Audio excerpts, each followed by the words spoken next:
Hi everyone, Mohan physics academy पे आज हम लोग डिस्कस करेंगे जेई मेन 5 अप्रैल 2024 को इवनिंग शिफ्ट में आया हुआ सवाल जो यूनिट्स एंड मेजरमेंट से पूछा गया था। तो देखिए हम लोग पढ़ते हैं सवाल क्या है। If 20 division of the vernier scale coincide with 19th division of the main scale then find out the main scale division.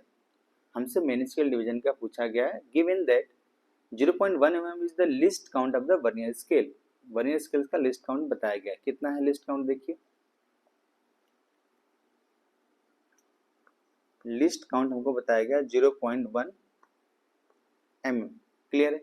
अच्छा, लिस्ट काउंट का फॉर्मूला अगर आपको पता हो तो हम लोग क्या लिखते थे?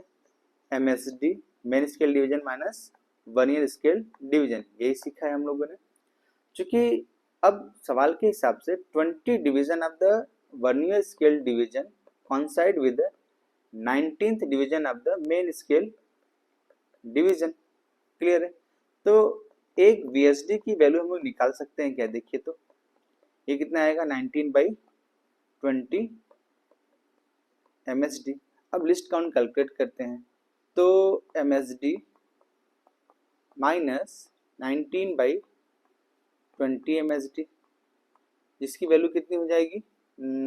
एलसीएम लेंगे हम लोग तो ये आ जाएगा 1/20 MSD। क्लियर है?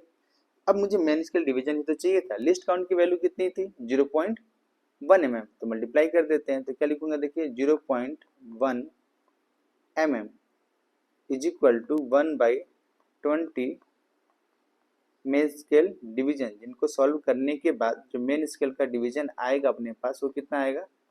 20 into 0.1 which can be written as, जिसको हम क्या लिख सकते हैं? देखिए 0. मल्टीप्लाई करेंगे 20 आएगा तो इसको मैं लिख सकता हूँ 2.0 mm। क्लियर है? तो हमारा आंसर क्या होगा? यही 2 mm ही क्या होगा अपना आंसर। क्लियर? आई होप ये बातें आपको समझ में आई होंगी। Thank you for